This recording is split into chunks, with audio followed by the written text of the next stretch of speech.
Today, during our Lenten journey, we're reminded that the three main tenets for Lent is prayer, almsgiving, and fasting. And today we want to look specifically at the idea of fasting, what it is and why we should do it. For the Christian, fasting is ultimately about fasting from sin. And fasting also can be a means of self-discipline and the restraining of the appetite. In our Western culture, we have so great access to food.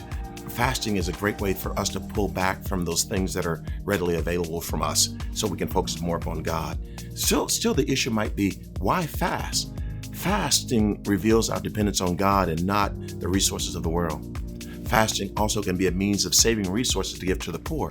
For example, if you decide that I'm going to skip lunch 1 or 2 times a week, that money that you don't go out to eat lunch with, you can give that to the poor. That's a simple way for people who are working. Through fasting and prayer, we also unite ourselves with the sacrifice of Christ. And through fasting, we all offer the Lord reparation for our own sins and for our own failings. So I recall the scripture in Matthew's gospel where the disciples were trying to cast out a demon spirit. They were unable to do so, and Jesus said to them, "This one you can only cast out through prayer and fasting." So fasting speaks about warfare, not just warfare against the enemies of God, but warfare in our own being, that is, the things that our flesh wants. We're in warfare. St. Paul says that our flesh has an agenda, if you will, of its own. That's why Paul says, the things that I want to do, I don't do. And the things that I don't want to do, I do. Why? Because the flesh wants what it wants. It's good to get our flesh under control by just starting a little bit of fasting.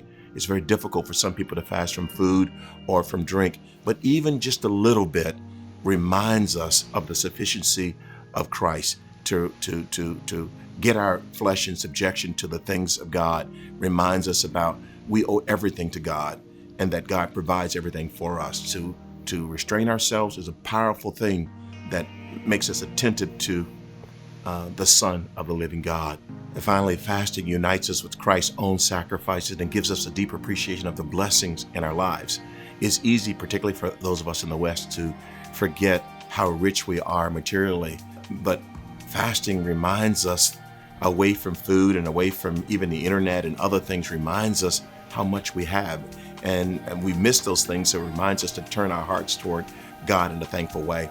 And 2 Chronicles chapter 7, verse 14, one of my favorite scripture, the scripture says this: "If my people who are called by my name will humble themselves and pray and seek my face and turn away from our sin, from our iniquity," God says, "I will hear you from heaven, I will pardon your sin, and I will heal the land."